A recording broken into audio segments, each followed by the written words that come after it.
Airing on Asheville FM 103.3 LPFM in Asheville, this is The Final Straw Radio, a weekly anarchist and anti-authoritarian broadcasts and podcast emanating out of occupied Chalagi land in southern Appalachia. We bring you voices and perspectives from projects and struggles all around the world, and you can find our archives, transcripts, ways to follow us and support us at thefinalstrawradio.noblogs.org. So frequently the show speaks about political repression, incarceration, and coping with these realities. In this chat, I was thinking we could talk about the apparatuses of repression, but also about the ways that they're felt and how we might better be able to socially handle the blows. With that in mind, how would you like to introduce yourself for the audience to give context for this conversation, either by, naming your generation or political tendency, country of origin, or movement that you've been involved in? Well, I've been considering myself a sort of black flag anarchist for most of my millennial life, and that's influenced the projects I've worked on and the positions I've taken in everyday life. Today, I want to focus on multiple subjects towards helping with the creation of a stronger and safer anarchist movement, but note a few things first. For one, I'm certainly not a trauma specialist in the institutional or licensed sense, but I consider myself a trauma specialist based on years of experience, unfortunately, with it, and speak from this position. Furthermore, I suppose beyond describing myself as an anarchist, I would say that I've experienced various intimidation, harassment, and captivity on certain levels as a result of my political position. I'm going to say that many have had it harder and many have had it easier. I'm not comparing, but I want to note that I'm only speaking about repression from my broader political and personal understanding of it, how it's affected me in the sense of both having to overcome and live with the long-term trauma of it, as well as my general understanding of the state repressive apparatus when it comes to dealing with political dissent through years of witnessing it play out in our revolutionary communities across the world. All that is to say that I also wanted to note before starting that when I touch on my personal experience of repression, security, and law, I'm doing so not as a specialized tech expert or lawyer, but simply as a common anarchist. Listeners should also note that attached to this interview are further readings on the various subjects I think we'll end up discussing, and hope this will help be a jumping-off point for other revolutionary individuals and communities to further our dialogue and help make us safer as a result. And to those it may concern, this interview is for educational purposes only. So the period after September 11th, 2001 is often cited as the beginning of the war on terrorism, an international escalation of undeclared wars, coordination and policing actions by U.S. intelligence and military around the globe. Domestically, the counterintelligence and counterterrorism ramped up to use this kind of framing in order to infiltrate, assault, and repress groups ranging from anti-war demonstrators, protesters of the decades-old Israeli genocide in Palestine, to eco-defenders and animal liberationists in what became known as the Green Scare of the early to mid-aughts. Could you talk a bit about chilling and the threats and harassment and persecution of this period? What changes you think that it marked from the decades before and some of the personal and social scars it was designed to leave? Well, obviously 9/11 was an opportunity for the state. I'm not interested in conspiracy theories about it. What happened, happened. And as a result, the state used the day as an opportunity to further and advance its repressive apparatus. Many have compared it to the Reichstag in Germany that the Nazis were able to use. I would say that's a reasonable comparison in how the state used it to commit rampant genocide of targeted peoples around the world and enhance domestic repression while further infiltrating revolutionary communities with having to do it in a more classical, movie-ish, quintal-pro sense. Well, more so normalizing draconian and extreme repression in a broader public light when people are unified as a result of fear. And honestly, if I'm gonna mention it, further normalizing quintal-pro type policing in a post-internet world. The notorious Patriot Act being just one prominent example of the state using this day to its cowardly benefit. But while 9/11 did give the state a lot of opportunities in attacking dissent, repression has always been the case when it comes to the existence of the state and any forces opposing it, with 9/11 simply adding a new era to the continuation of the post-war McCarthyism that never ended, and of the very institutional and prioritized approaches of dealing with left or anarchist-oriented subversion and opposition to the state that goes way back to the birth of any liberatory resistance to it. With that said, 9/11 really allowed for the sudden rush to further normalize repression and trim the facade of rights in the U.S. when it comes to revolutionary movements. Obviously, people reference the Patriot Act. Obviously, people reference the global war on terror allowing, essentially, genocide without question, war without question. and domestic repression and surveillance of anyone who did not jump on board of the institutional right-wing response to 9/11. But in regards to some of the instances that you described, obviously I'm not 100% sure because I don't have the facts in front of me, but I remember shortly after 9/11, at least in the next few years, leading up to the Green Scare that you referenced, that the FBI actually declared the Animal and Earth Liberation Front to be the #1 domestic terrorist organization in the USA. This was probably in part due to extreme funding that they had as a result of 9/11 going into militarizing domestic police forces, but also in part due to needing a target that was visible and accessible to them as a result of that funding and need to basically find domestic extremism that could meet that call. They kind of found their boogeyman to cosplay all their new tools and weapons against, rationalizing themselves to a frightened public. Despite the fact that the ALF and the ELF's danger to the public's well-being is fairly laughable, considering its openly stated, informal banner of never causing bodily harm to people through direct action. They also did this despite various right-wing extremisms that is far more consistently violent, shining a light on how the state chooses its battles.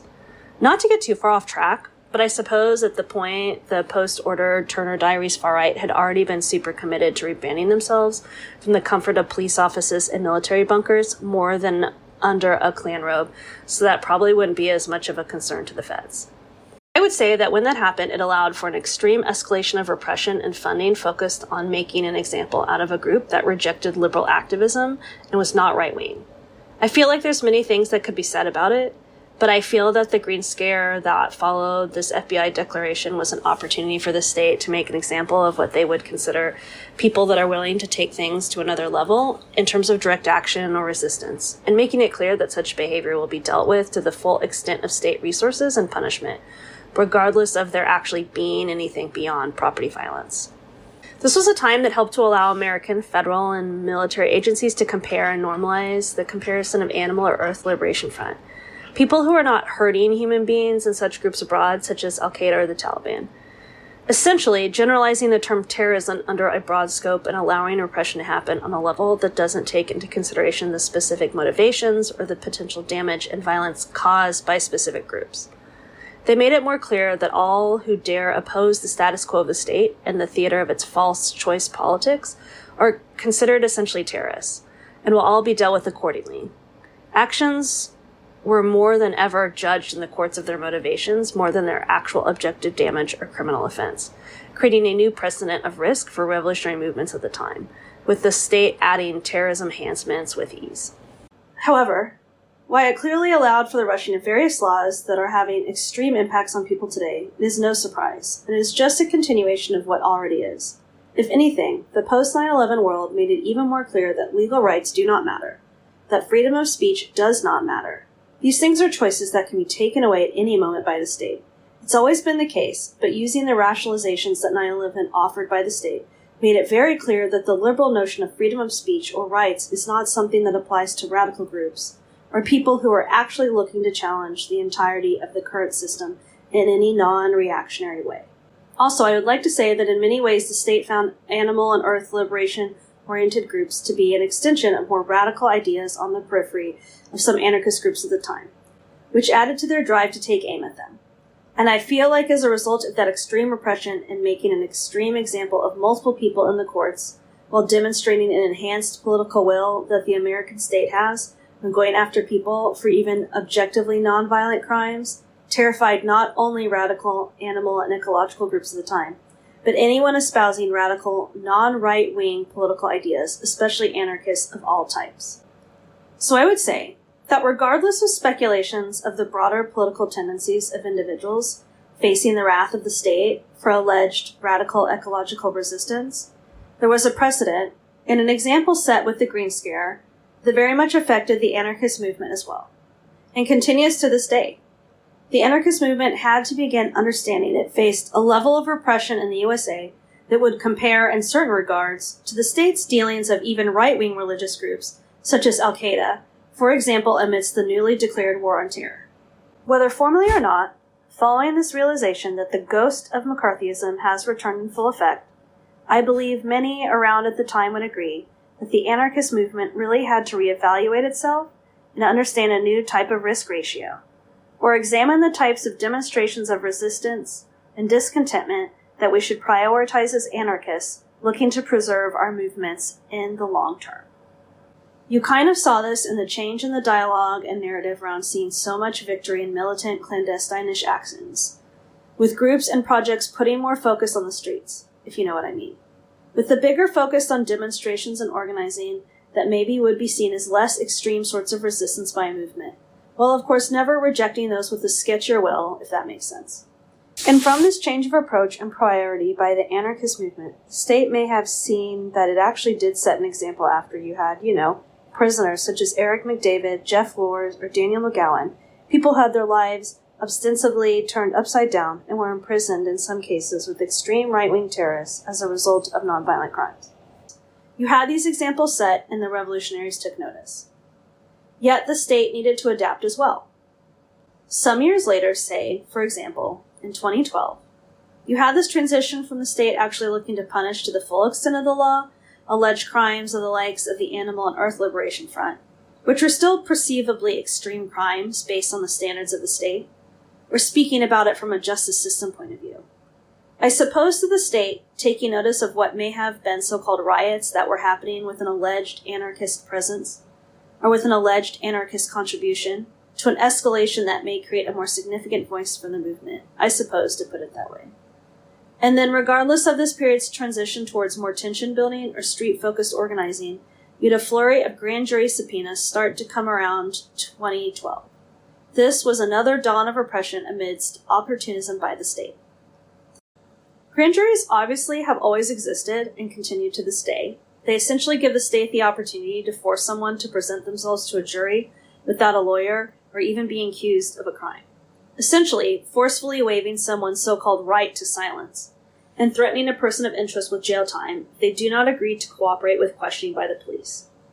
You are without even the so-called rights given to you when you are actually accused of a crime, making them very easy to dish out and cause significant damage. This is because in practice, these grand jury subpoenas simply look to divide and break communities rather than actually result in convictions. This is also because the state was losing as much of an ability to go after radical groups under the guise of the war on terror and needed to begin taking on a different angle. Grand juries began to be used to punish and corner people solely based on alleged associations or simply being accused of potentially being aware of information on various crimes.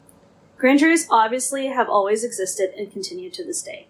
They essentially give the state the opportunity to force someone to present themselves to a jury without a lawyer or even being accused of a crime, essentially forcefully waiving someone's so-called right to silence, and threatening a person of interest with jail time if they do not agree to cooperate with questioning by the police. You are without even the so-called rights given to you when you actually are accused of a crime, making them very easy to dish out and cause significant damage. This is because in practice, these grand jury subpoenas simply look to divide and break communities rather than actually result in convictions. This is also because the state was losing as much of an ability to go after radical groups under the guise of the war on terror and needed to begin taking on a different angle. Grand juries began to be used to punish and corner people solely based more on alleged associations or simply being accused of potentially being aware of information on various crimes. In a specific case to 2012, grand juries began to be thrown around like hotcakes in response to May Day protests that happened in the Northwest. And there are many other examples since then. But in that case, you essentially have a small riot with few arrests, resulting in people facing prison time for simply not cooperating due to an accusation that they may allegedly know something. Here, you have an example of the state realizing that it cannot make the same example it did during the Green Scare, due to the clearly drastic difference of intensity and actions it is targeting, but still finding a way to punish and try to divide. So, considering all the loopholes it has of subpoenaing people to a situation where the choice in that situation is either cooperate or face 9 months in jail, or more specifically, face 9 months in prison with the potential for that 9 months to be permanently repeated without any definitive conclusion as a means of coercing a grand jury resistant to cooperate. Legally speaking, it allows for easy punishment without conviction. However, I should note going forward that in many cases, if someone is capable of demonstrating their complete refusal to cooperate, that should set a legal precedent for eventually being released. Because you are incarcerated in that position as an open and verbal tactic of the state saying, "We are punishing someone for not cooperating with us for not snitching. But the legal specifics aside, it was a simple example of the state saying, okay, we need to transition our approach, and we need to figure out ways that we can divide people, terrify people, traumatize people, and also imprison people without even needing to charge them with a specific crime, which is a very, very scary position for a movement to find itself in. It's also very specific to the United States, being one of the few countries in the world that still has grand juries. Essentially, grand juries potentially create division and hardship to the likes of COINTELPRO, and show how the state is able to engage in fishing expeditions to divide and conquer, while also testing the will of people's commitment, because you do not have a lawyer and you're not able to videotape what happens to you if you go into the grand jury. So you're in a position where you have to prove that you haven't cooperated if you aren't imprisoned, that you haven't betrayed the movement that you may have associated yourself with. And you had multiple people whose lives were turned upside down or ended up going to jail for many months and were probably traumatized in the long term without actually committing a crime or even potentially knowing anything about the crime the grand jury was rationalized by. It is very important to remember you cannot cooperate on any level at any point. More information on this will be included in the reference section. Anyway, this is something that continues to happen today. This is one specific example of a kind of a transition from the extreme repression towards alleged more intense acts of resistance post 9/11 when it comes to the animal and earth liberation movements, to some of the ways that the state is able to traumatize and punish without actually having a charge against an individual or a group, showing its ability and will to target anarchists no matter what we are doing. Yeah, thank you for that. There's also other examples that one could point to in that kind of interesting vein of approach that you're describing, such as visibly tailing somebody or parking a cop car across the street from someone's house or a collective house or a project, making house visits, messing with people's mail, no-fly lists, which is not actually a court-ordered thing, it seems. It's just the government saying that we have the authority to say that this person is a danger without having to explain they've been convicted of this crime or whatever, right? Well, once again, this is what I assume generally is an anarchist sympathetic podcast here, and I've described myself as an anarchist. Obviously, we don't have a specific embassy to run to when it comes to our position in the world, so expecting any consideration from our quote-unquote rights with the legal system or having a kind of normie expectation of cops respecting the rule of law is a privileged and liberal expectation. Our legal fate is very circumstantial and conditional in many cases, especially when it comes to experiencing punishment outside the courts without being put in a cell. For example, the state is very aware that when their agents are knocking on your door, they are communicating that they know where you live, they're communicating that they are thinking of you. They're aware of how that will affect the rest of your day, potentially the rest of your week, potentially your relationship with your neighbors, potentially the relationship with your landlord, and so on and so on. And it's a way for the state to use very simple loopholes against a movement that is also clearly not going to have the expectation that will be protected by the same people who are coming to visit them, such as the right might have, or more liberal activist scenes and so on. It really shines a light how you can really face severe consequences and repression simply as a result of taking a position as an anarchist, simply as a result of communicating your voice in terms of rejecting the current system and all the heinous things that play out as a result of it.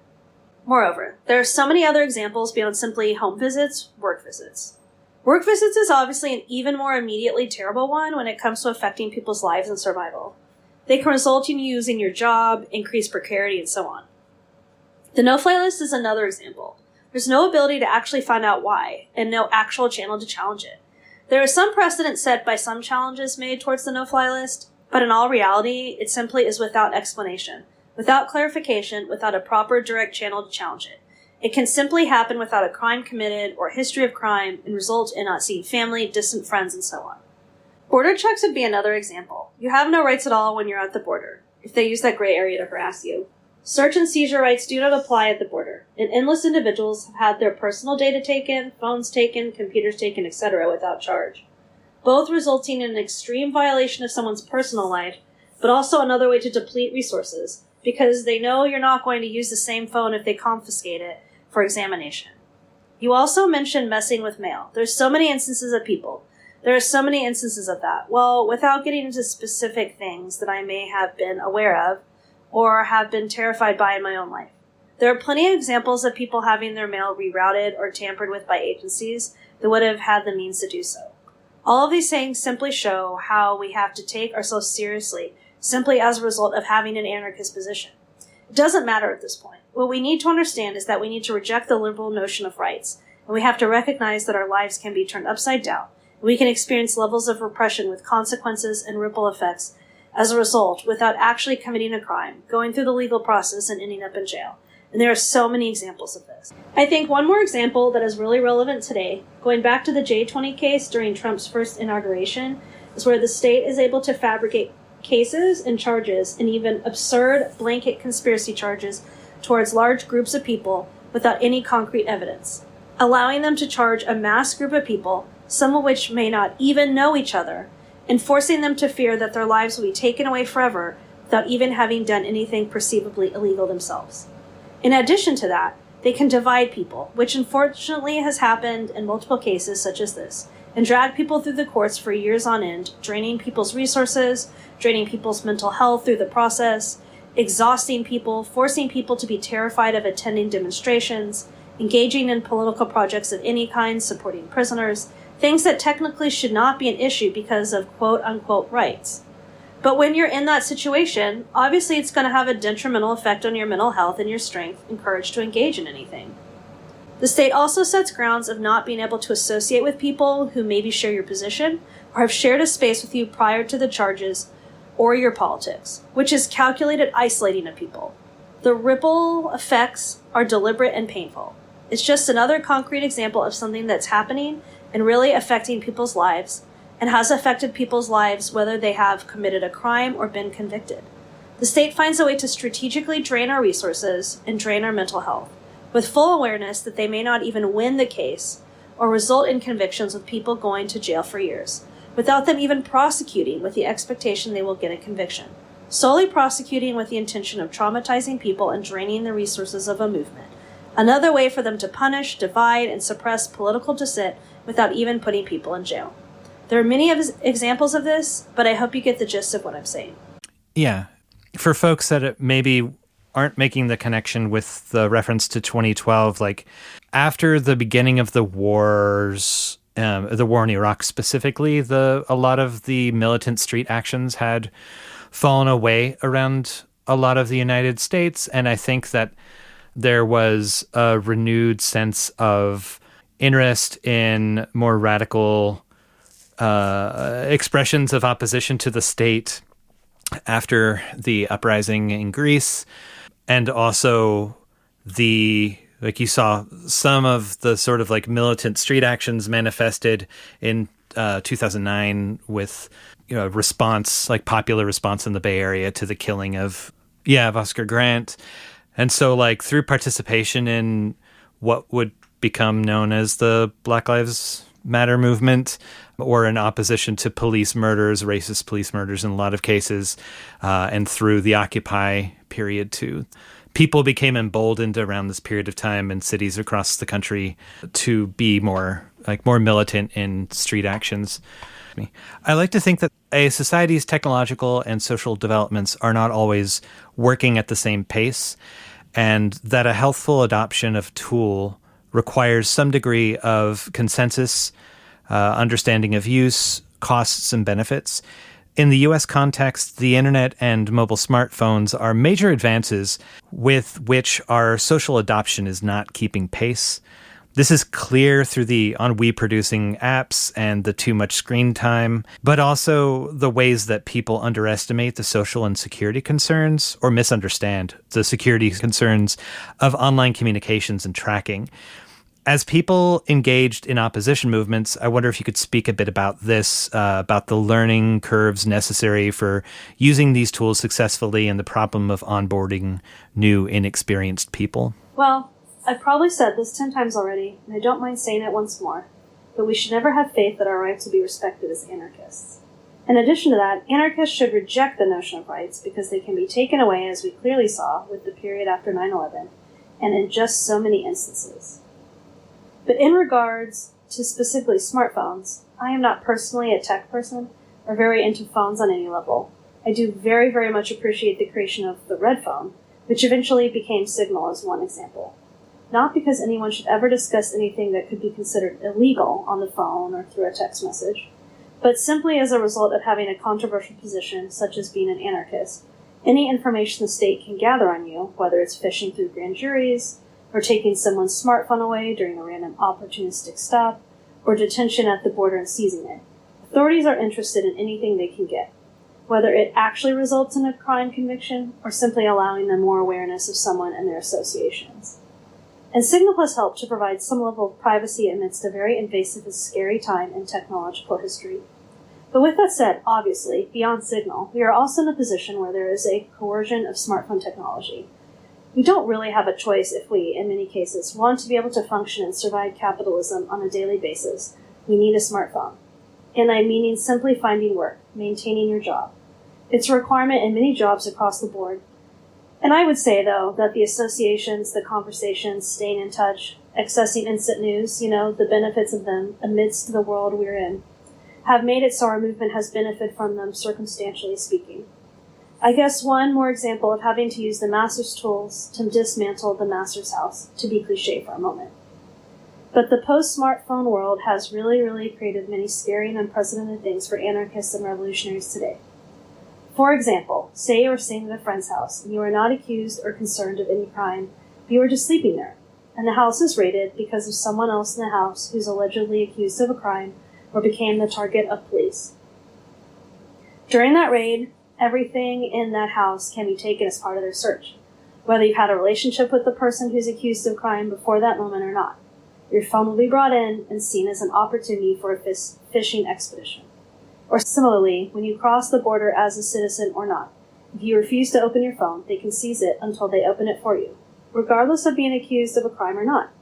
The phone is a pocket snitch in many ways, exposing your personal life to the enemy of the state. However, in this case, you can't really just disassociate with the snitch or cancel them. What we really need to be aware of is not only that we don't have rights, but that we need to take everything seriously. Not only things that can be seen as dangerous or controversial or allegedly related to a potential crime. This is obvious and should always be practiced 100%. But also simply how we refer and how we talk about each other, the conversations that we have, or even the jokes we make sometimes. Obviously, I'm not saying to completely limit ourselves to fear in every text, but we should be really embracing consistent measures of security in all our approaches to how we deal with our smart technology, such as the disappearing messages offered by Signal, blocking our number on Signal in case we are part of a thread on a phone that is seized. We're always making sure that we are really aware of hyperbole, really aware of when we're talking about others, using people's names and so on. Even if it's simply talking about other people or praising other people or comparing, it's really important that we understand that smartphones and the era we're in now and the ability for the state to not only take them without legal precedent, such as being actually charged with the crime, but also the state's ability to actually go into the depths of our phones when it comes to the technology at their disposal being something we are not even completely aware of, is something that we should really take into consideration every time we use our smartphones, especially when communicating with other comrades or political individuals or in chats. That's another example. Group chats there have been instances where people who had their phone taken from them during an arrest or a raid, the group chats and everyone's contact in there was made public to the state. But my bigger point is we essentially have a new snitch in our lives that we have to keep around, and that is the smartphone, unfortunately. And we need to not only take ourselves seriously with everything we communicate in a political context, but we need to be aware that when we are crossing borders, when we are going to demonstrations, when we are staying in controversial houses, etc., it's really important that we consider that if our phone is taken right now, how much are we exposing other people? How much hyperbole or references have we made that could result in the state being excited about us or excited about looking further into something or so on and so on. So I'm saying that a standard of always powered on security with how we approach our phones is critical. Once more, in case it isn't obvious, never discuss anything that could be allegedly considered illegal, ever. But also being aware that you essentially have a dry snitch situation all the time, where if you're not taking yourself seriously, and you're not conducting yourself with consideration, to your own security and your comrade's security when it comes to using your phone, when you have it out and when it's open, and where you bring it to, then you are essentially engaging on a certain level of dry snitching. I don't suggest bringing a smartphone to a demonstration, for example, or carrying a phone with all your comrades' contacts unencrypted through a border check. It's a new era. It's one that, fortunately, I'm old enough to not have always had to subject myself to. But it is terrifying at times. But it's just very important that we understand that we need to carry ourselves in a serious way, and a consistent way, and take ourselves seriously when it comes to our conversations and how we prioritize security, even if it's legal behavior, because legal behavior at this point should not constitute a lack of concern for not experiencing a repression on some level as a result. Yeah, that makes sense. And so that answer sort of addresses a part of the social concern that I was trying to ask about in terms of how we maybe coordinate and organize, or, how we socialize through chat apps. And I think that approaching the smartphones as an attack surface, to use like a hackery term, is helpful for sort of thinking about what are the components of this device that we know of, what are the ways that it can track our movements, our associations, etc. So I guess one thing that I was hoping to hear your thoughts on is social media. So like at one point when I was becoming political in the early 2000s, the indie media network was around. And so there were websites where you could post an event, you could post an article, and these websites networked with each other. Maybe there was some moderation concerning the nature of the posts and the contents, but it was a place where you could learn about upcoming events, you could get critique of events, you could comment, you could add pictures from a protest if you wanted to. It was a way, a spot that people could go and be sociable and exchange information, and new people could get information about upcoming events. That, I think, is like that sort of message board is a predecessor of social media as it stands now.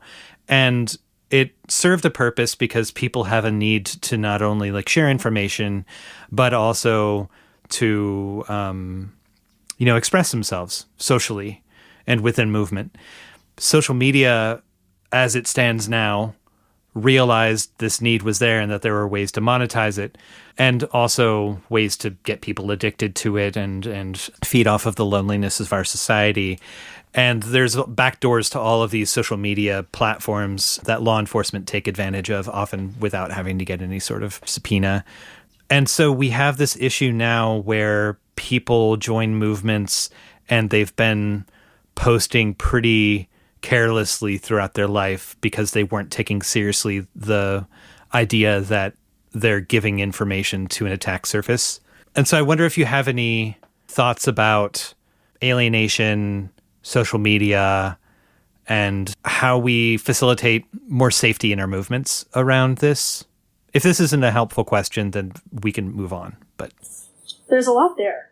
I mean, first of all, I'll just note it for the older listeners of the podcast. Clearly, social media is like a celebration of alienation. It has severe psychological consequences across the board, resulting in loneliness, isolation, lack of a learned ability of relating with people, insecurity, etc., etc. I find it to be a heinous thing when it comes to humanity. So that's, my perspective on it. I don't see it as an inherently liberatory thing. And even when it has its benefits, it still circumstantially benefits in a world I would rather not have. I also don't see the phone as a liberatory thing, obviously. We are forced to use them in some way. And there are approaches to it that make it potentially more safe, such as, referencing Signal earlier and being very, very specific with how we communicate. But in the situation of social media, obviously, this elevated the voice of anarchists, anti-colonialists, abolitionists, or radical movements across the board in terms of getting their voices out without needing the sort of funding that usually goes to counter-revolutionary voices or, liberal voices, creating as radical ones that typically, exist in the academic bubble, for example. Social media has given anarchists an opportunity to reach new heights of having their voice heard by other people that are discontent without consciously realizing what conditions and institutions and so on are potentially responsible for their feelings of frustration, but would maybe not go to the right bar or concert to find literature on radical subjects, really helping to broaden the movement. What I see specifically problematic in the anarchist movement when it comes to social media is a couple of things. One, people being safe when putting projects out there in the public eye. Of course, political projects that are putting themselves out there on whichever platform end up in many cases getting banned and knocked off repeatedly, if you look at Twitter, for example, or Instagram. Various projects get kicked off all the time while there's extreme right-wing groups doing far more terrifying dialogue, but, these platforms are owned by the worst humanity has to offer, so this is a predictable obstacle. But I really hope people feel a pressure to make sure that they obviously have their security intact, and that they're not exposing themselves, that they're not personalizing the account too much, that they are using the technology such as VPNs and means that allow them the privacy they need to communicate with less risk of doxing or even worse danger when it comes to state consequence for being a visible, subversive voice. If protocols are in place for political social media projects, I will admit they are definitely a useful tool for anarchists being able to reach new heights and having our ideas seen by discontent people in this world who may not otherwise.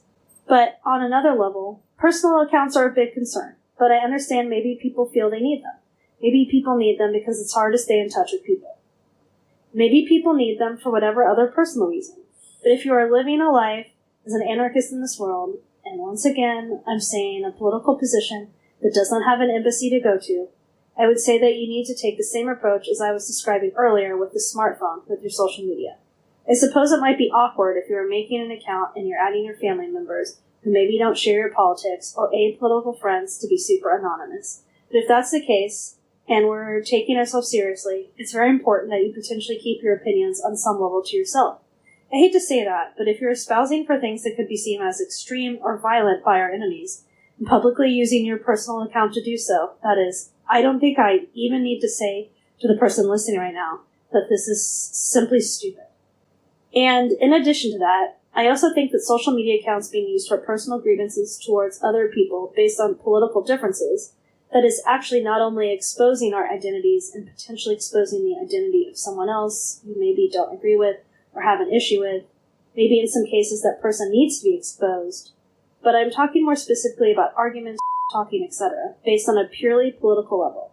You're not only self-doxing your position, you're potentially doxing someone else's position that you maybe don't want something horrible to happen to. You just simply disagree with them.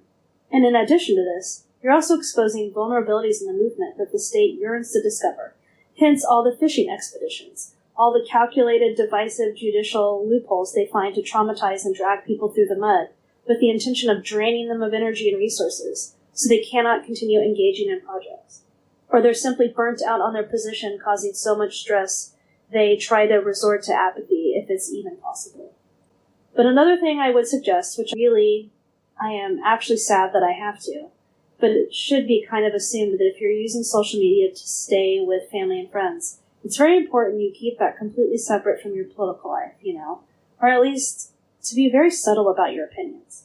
Or if you want to make it even more difficult for potential enemies, whether on the grassroots or institutional level, to not be able to expose you, to not be able to potentially use things against you if the time to use things against you is ever brought into your life by the state, you do not need to put your pictures out there. You do not need to open a social media account with a normal legal name.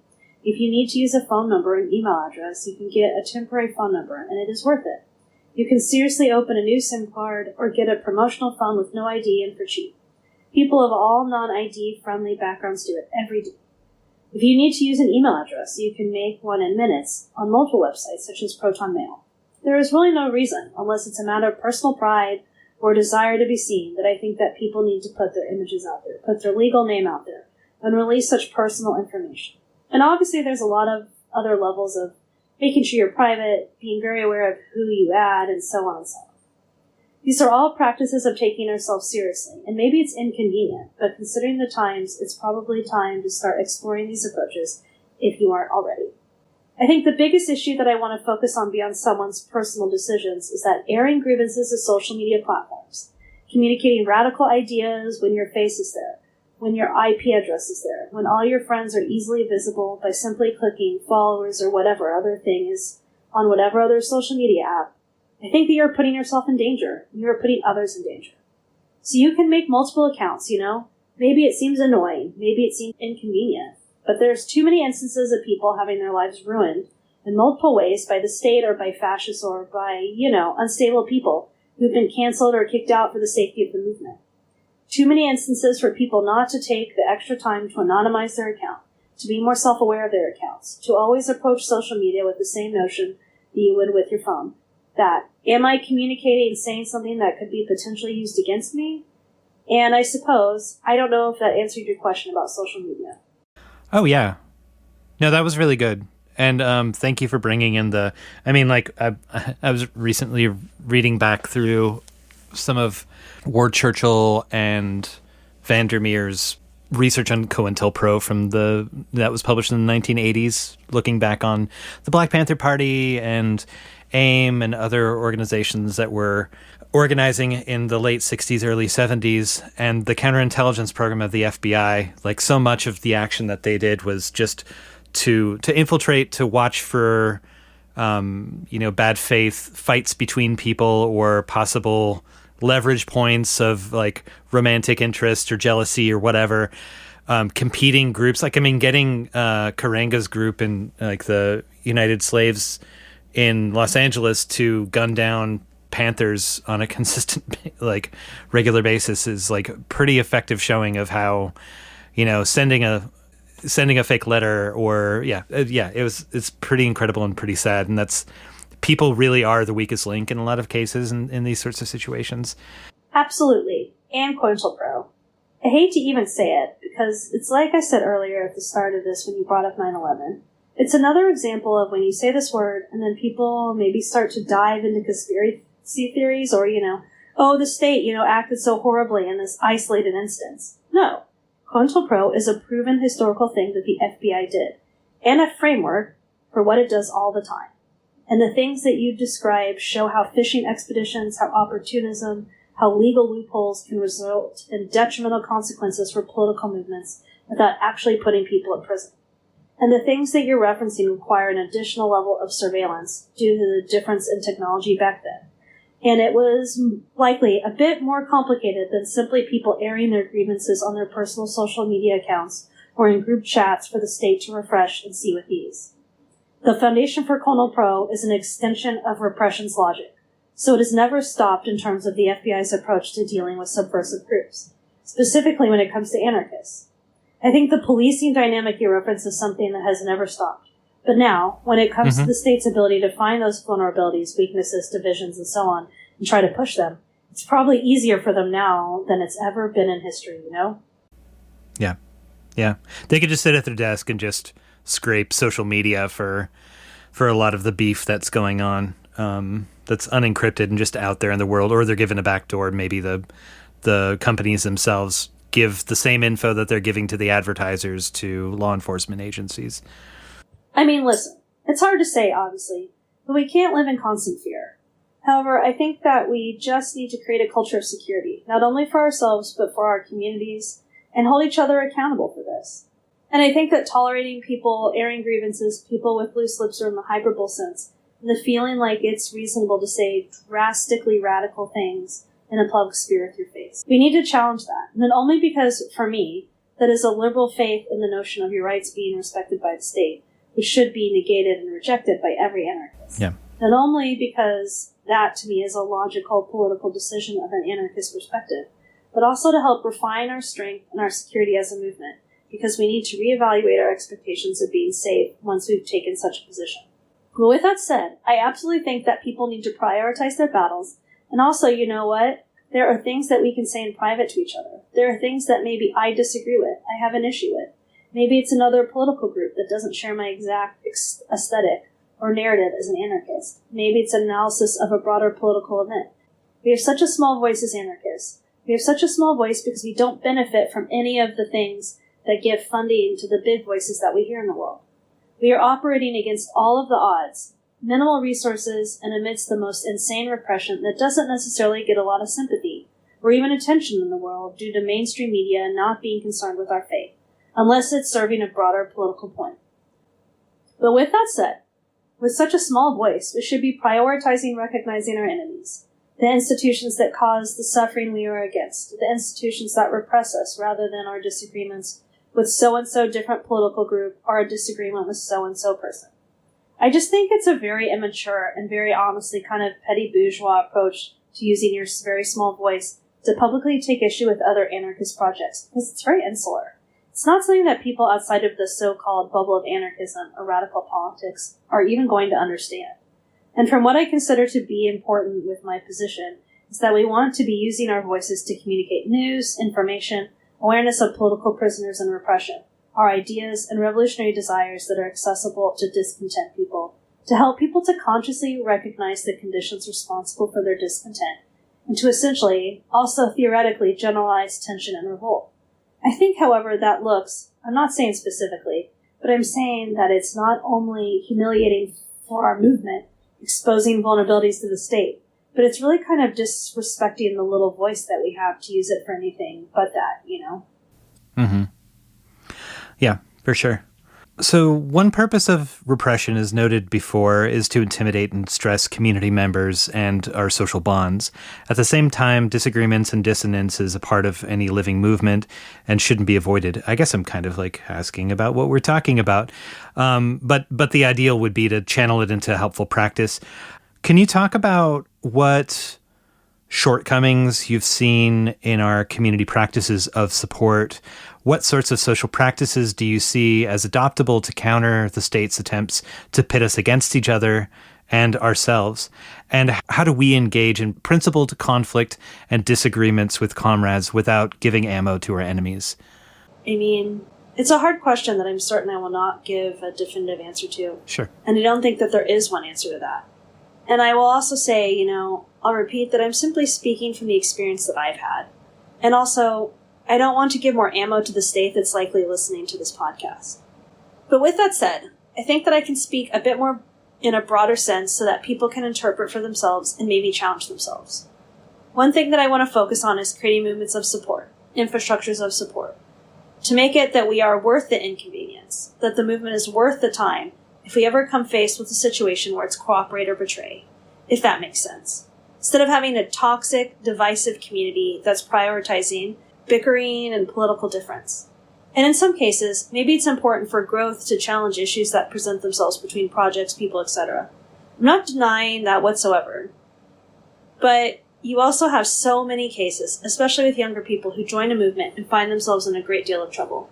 The state, once again, and in all of its cowardice, preys on people like this because they haven't had the years and years of relationships and bonds and affinity that would make cooperation with them something that would not be worth continuing life after, I believe that people who just join a movement, one, there should be a constant reminder of the importance of creating a security culture, to use a term that I'm sure most people have heard of before, a movement where security is a priority, and something people are informed of and reminded of as much as needed. Someone threatened with years during interrogation can be traumatizing.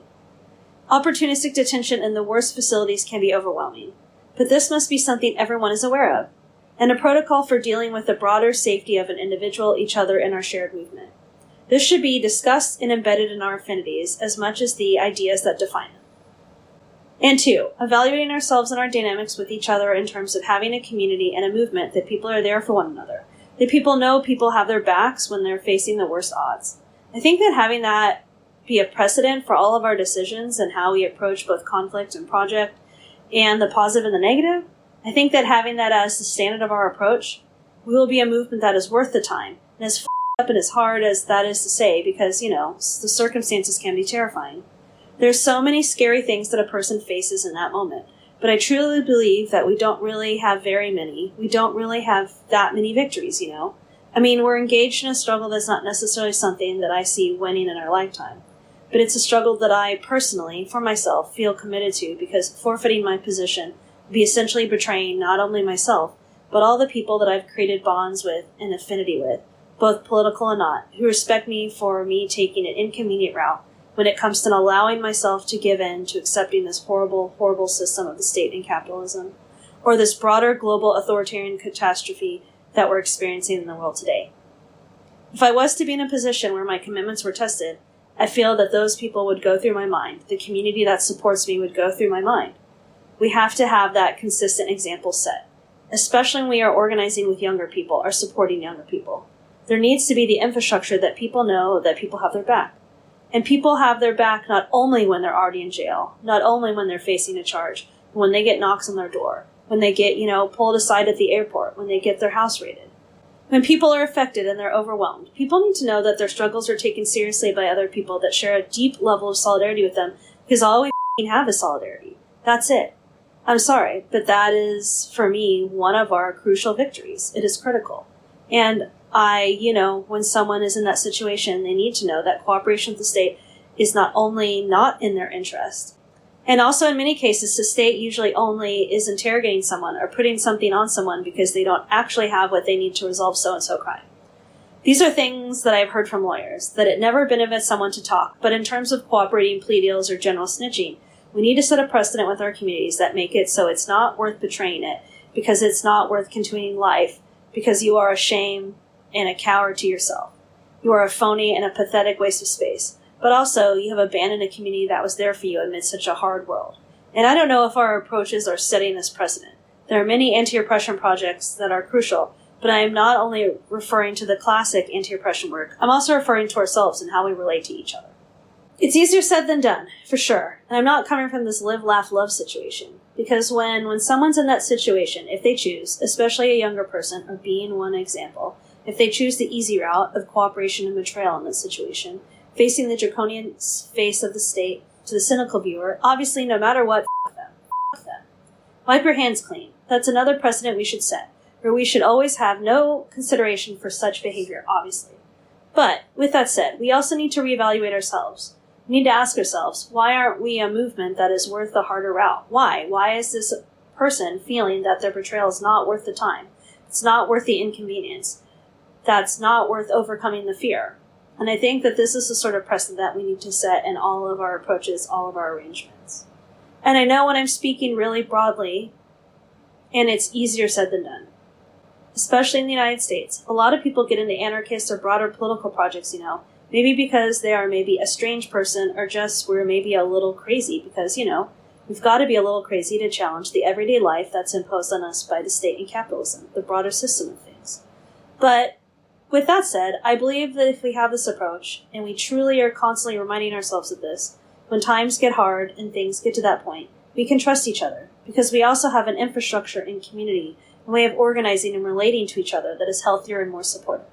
And people know whether they're in a cage or on trial, or lost their job because someone knocked on their boss's door, lost their home because the feds knocked on their door, can't fly, etc., etc., that people are going to be there to take them seriously and support them any way they can, I feel like this is one of the most critical things in terms of preserving our movement in the long term. Keeping each other safe and keeping each other healthier is important. This is one of the biggest tactics that we have to counter the state's divisive and opportunistic approaches to repression, especially when they're not actually even trying to charge anyone or even expect to charge anyone with a crime. I think that if we take that precedent and prioritize that approach and evaluate ourselves, then in the longer term, maybe our priorities of what we use our voices for, of how we relate with each other, and of how much we invest our passion and our little resources, and our projects should be conducted with a goal of setting infrastructure so people know that they represent a struggle where people have each other's back. I'm not saying, worth the time casually. It's truly scary what we're up against. So when I say that, please understand I'm not dismissing the severity of threats the state throws at us. I'm just trying to use my small voice to remind whoever is listening that we should have a community where betraying it to the state's wrath is not an easy choice. Maybe this comes to a person's personality too, but integrity is critical to all revolutionary individuals and movements. We should begin acting in a way that encourages a feeling that sees betraying a movement that has your back is something not easy to do, to say the least. And with props to the cynical listener, if someone does do that, of course them. They should live in shame for the rest of their cowardly little life because they literally are abandoning a movement that have their back amidst, the scariest of odds. And I just think that this goal of a stronger, healthier movement should help to frame everything we do. We should constantly be reminding each other and ourselves to challenge pride, to challenge competition, get rid of this garbage emotional labor nonsense and similar alienated self-help capitalist terminology. Get rid of that. Off with that garbage. It is labor in terms of supporting each other. It's a struggle, isn't it? There is no point unless we have our solidarity. There's no point to expect for our movement to be strong and resilient unless we are constantly making sure that we are there for each other and challenging ourselves and challenging our conditioning when it comes to toxic behavior or lack of support or this, I don't want to say selfishness, but being more concerned with someone's pen name or reputation and so on, cred, etc. We aren't a f***ing school club, and we should be hostile to this type of behavior. These scene dynamics and hobbyist practices are not the things that are going to prevent people from choosing to abandon a movement when things get hard, And challenging our toxic conditioning to approach each other as members of a scene rather than comrades in struggle are also the things that are going to not only prevent dangerous cooperation, it is also the sort of thing that is going to prevent burnout, people dropping off, transients, etc., So I don't know. Maybe I'm speaking too broadly. Maybe it's also with age. But I just feel like I am doing my best to make sure that people I share affinity with know that I have their back any way I can within the means I have. So that if things ever get hard, they will make the appropriate and revolutionary choice to not only live a more courageous and worthy life without cowardice and shame and betrayal, but also that they know and they are confronted by the fact that people have their back when they get up in the morning. I'll say it once more, solidarity is one of our only visible victories they can't take from us. I mean, with what you're saying, it really resonates with me, like from a, so this is a long fight, obviously, that we're engaged in, and it extends historically before our births and will continue after our deaths. And I think that there's a thing that's worth noting, and it's not all that deep of a thought or whatever. Anarchists have had this before. Other people have had it before, that like as anarchists, we believe in a correspondence between means and ends. We want people to stay in community with us and to be the best versions of themselves. We want to be the best versions of ourselves as well. How do we do that? But by modeling the kind of relationships and the kinds of, relationships, that we think we want in the world. And it allows us, like doing that allows us to fight because we are comrades with each other, because we take each other seriously, because we're rivals, whatever terminology you want to use. Yeah, I think that the idea of being the community that is worth fighting for, is worth going through the annoying conversations for, having the uncomfortable conversations of checking in with people about things that they're doing, things that they're saying, from a perspective of mutual respect and concern. And we love conflict. We love conflict. Conflict is a defining element of the anarchist. Yeah. But there's toxic conflict where people are screaming without the intention of wanting to be heard. They're simply screaming with the intention of demeaning or silencing someone, But there's conflict that leads to growth. And I think that not only to use the metaphor about someone facing, the terrifying consequences if they don't betray their community and cooperate with the worst people in the world. Also, it's just in regards to the self-preservation of each other as a revolutionary movement and making sure that people can turn to each other when it comes to mental health, when it comes to the trauma that might result in repression. And also in terms of the fact that, as you put it, it's a long-term struggle. We're essentially calling for true freedom. And I honestly think that there is no other political tendency that does that. So we are going to face the most extreme odds. And also, beyond the most extreme oppression, it can also be exhausting. The disappointment can be ruthless. Look at the direction the world is going in, or has been going in, and continues to go in relentlessly. It's cartoonishly bad, with the worst of the worst pulling the already volatile strings. Again, and it could never be said enough, solidarity is, like I said earlier, it's like our one victory. And it's something across political movements that gives strength throughout history. And it's a victory that we should be constantly celebrating and enhancing between our relationships and our approach. And we should also remind ourselves not only in terms of the battles that we prioritize, but that our enemy is always the state and capitalism. This is our enemy always. And our strongest emotion should always be looking upwards at our oppressors rather than each other. And that's where our passion should be, in my opinion.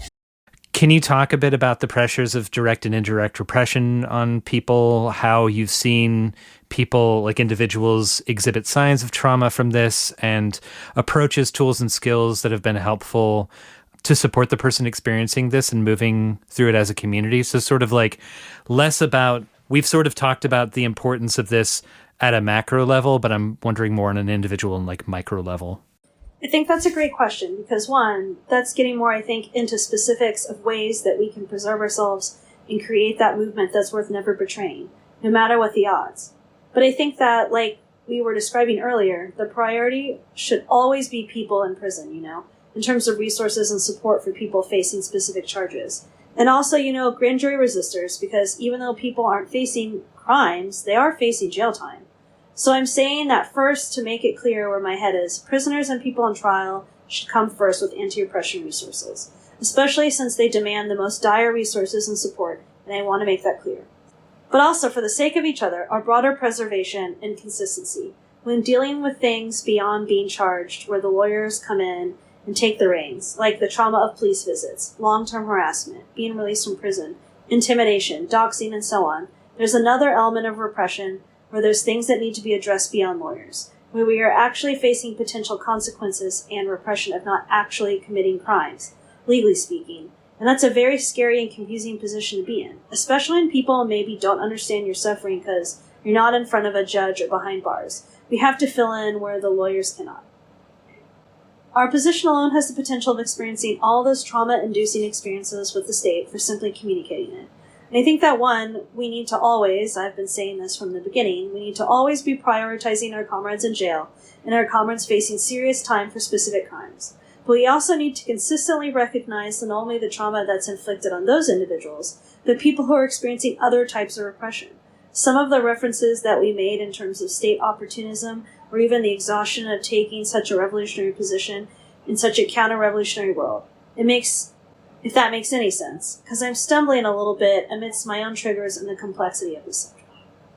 But to speak about more trauma generally, I think that it manifests in many ways. And one person told me something really interesting once, and it's that trauma is not something that you just get over.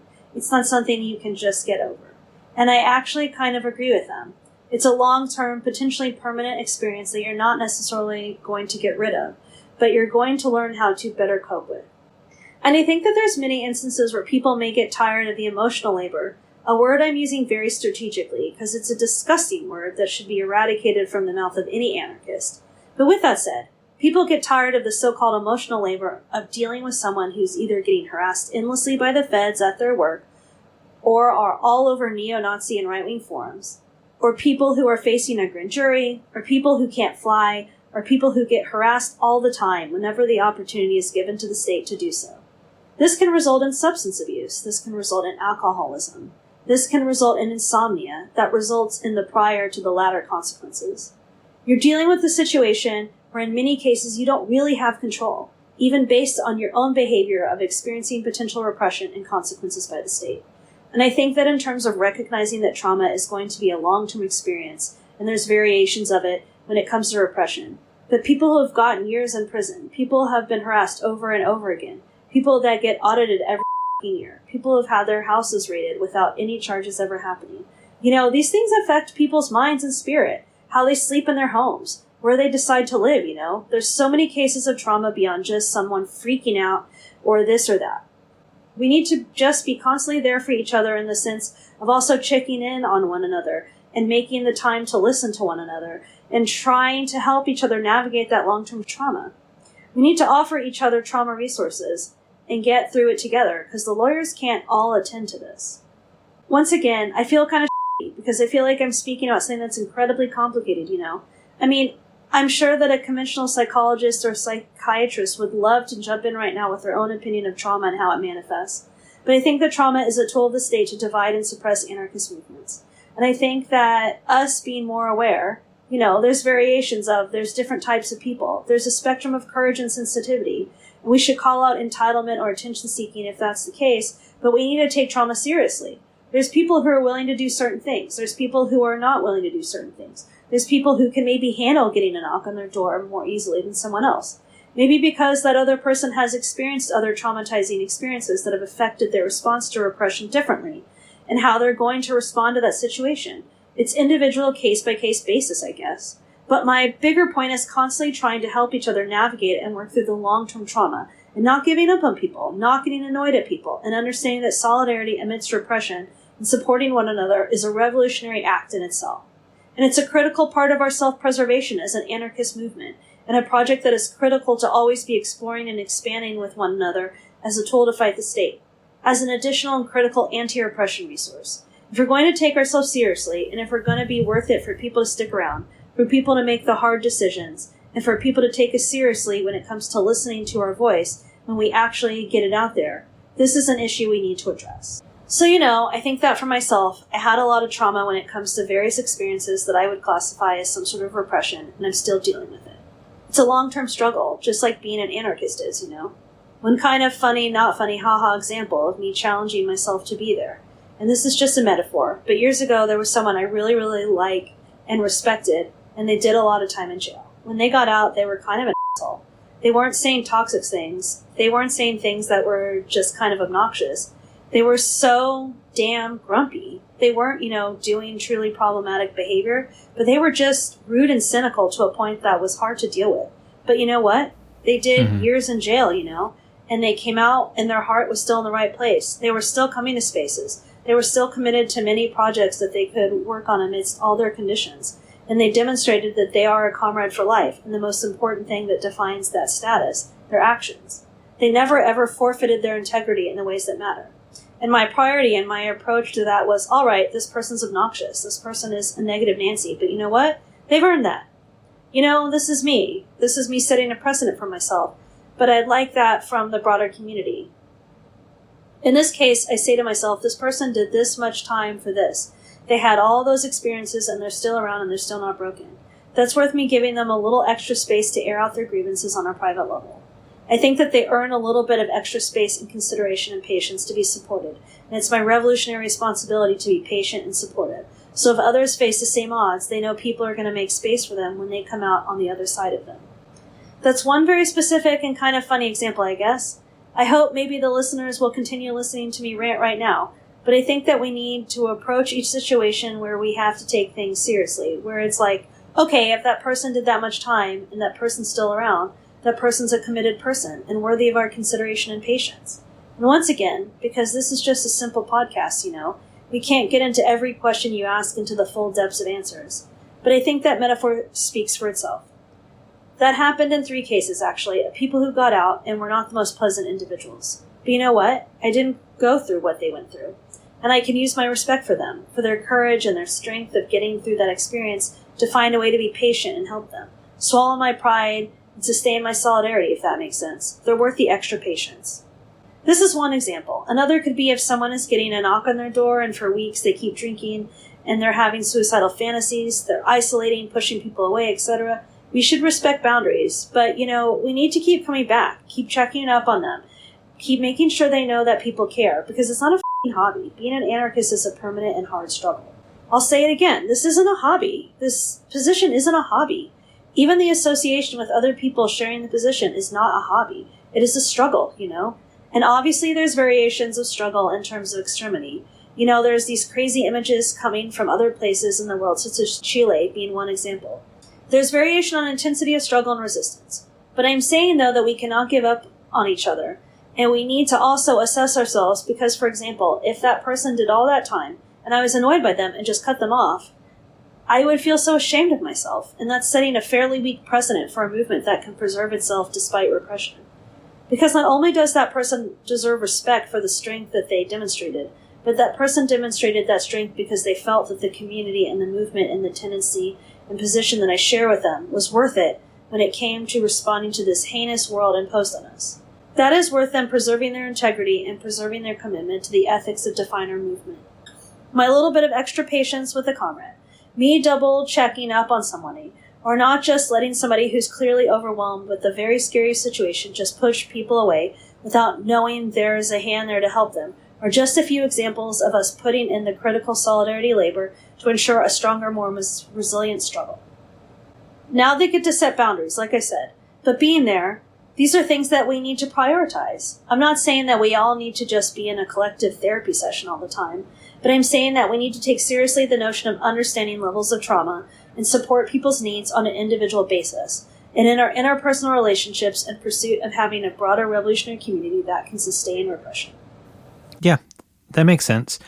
And I don't know if this is an appropriate time to ask this question, but there are, as you say, like various levels of trauma and experiences of trauma that people persist through.